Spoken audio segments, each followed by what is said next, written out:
जय गजानन भाईकांना, मी विवान विठ्ठल ठाकले तुमच्या मनापासून मनापर्यंत स्वागत करतो. अनंत कोटी ब्रह्मांड नायका, महाराजाधिराजा योगी राजा, परब्रह्म सच्चिदानंद, भक्त प्रतिपालक, शेगाव निवासी, समर्थ सद्गुरु श्री गजानन महाराज की जय. जय गजानन. महाराजांचे दिव्यानुभव या भागात आज आपण पाहणार आहोत. सौ मानसी मिलिंद बोरडकर, नागपूर या माऊलीचा अनुभव. अनुभवाचं शब्दांकन आहे श्रीमान जयंत वेलणकर सर. अनुभवाचे बोल आहेत, उपास्यापदी भाव उपासके ठेवावा. जय गजानन. मागील वर्षी यांना जीवघेणा अपघात झाला. अपघातापूर्वी यांना एक दुःस्वप्न पडलं.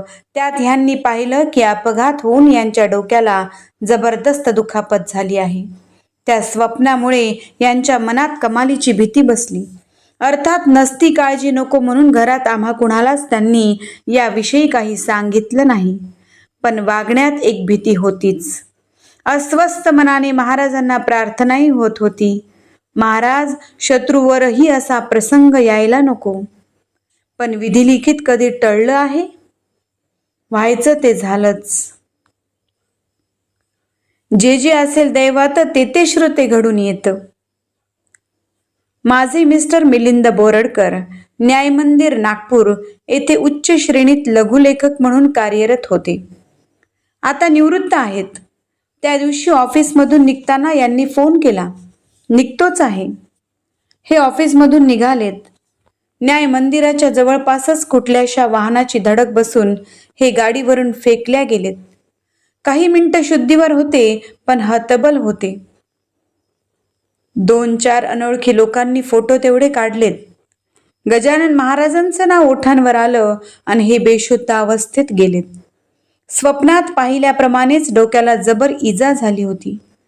त्याच वेळी मिस्टरांना ओळखणारे 3 वकील कोर्टाचं कामकाज संपल्यामुळे घरी जायला निघाले. त्यांनी ह्यांना पाहिलं.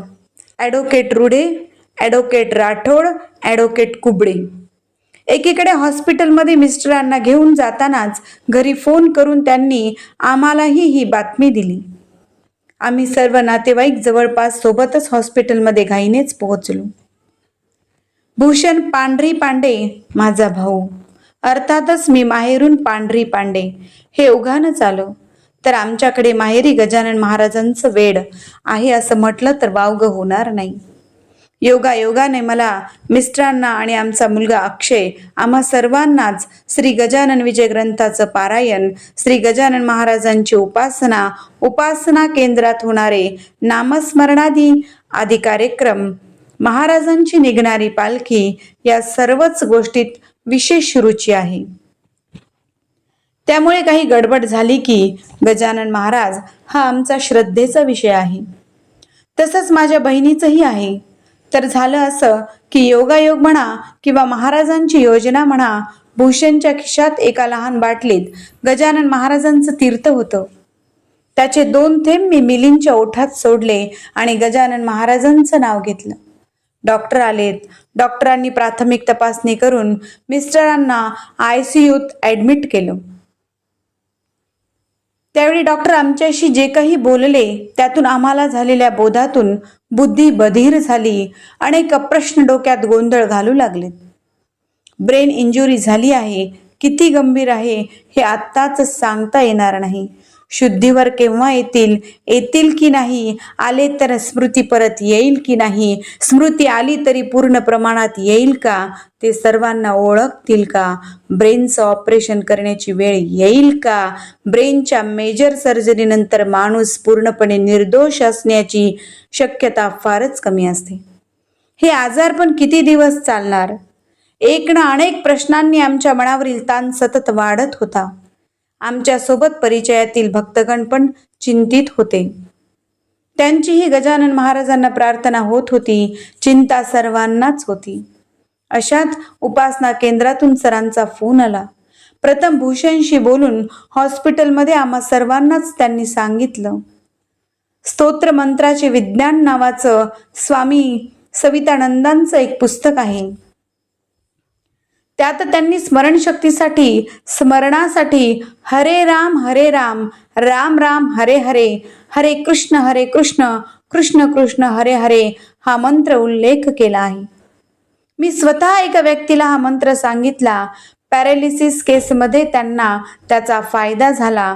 सध्याच मिलिंदला म्हणता येणार नाही तेव्हा बाहेर व घरी सर्व नातेवाईकांनी प्रार्थनापूर्वक सतत याचा जप करा. यासाठी सद्गुरू गजानन महाराजांचा आशीर्वाद घेण्यासाठी रोज प्रथम गणगणात बोते एक माळ जप करून पुढे हा जप सतत करा. बघूया, मिलिंद शुद्धीवर आला की त्यालाही आपण जप करायला सांगायचा. शिवाय श्री गजानन विजय ग्रंथाचा 13वा अध्याय रोज प्रार्थनापूर्वक वाचून सेवा महाराजांना अर्पण करा. सांगितल्याप्रमाणे मिस्टरांचे मोठे भाऊ, माझे भाऊ बहीण, अन्यही नातेवाईकांनी याप्रमाणे महाराजांना प्रार्थना आणि जप करणं सुरू केलं.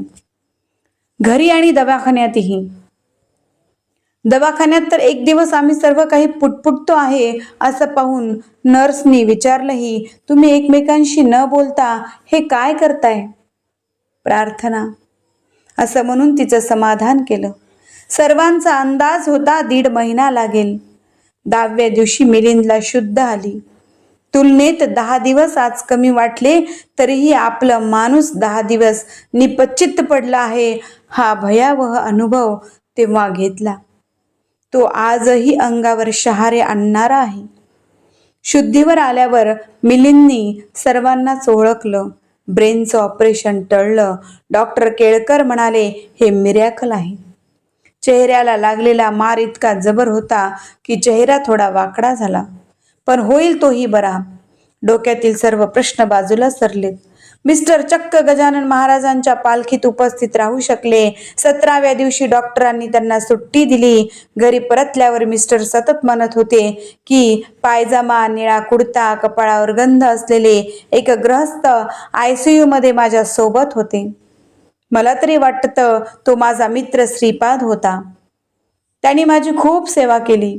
मी म्हणायचो, श्रीपाद माझं अंग दुखतंय रे, तेव्हा श्रीपाद मला माझं अंग चेपून देत होता. आम्ही त्यांना खूप समजावलं की तिथे कुणालाच प्रवेश नव्हता, कुणी तिथे येईलच कसं, पण हे ऐकायलाच तयार नव्हते. अशात एक दिवस श्रीपाद यांना घरी भेटायला आला.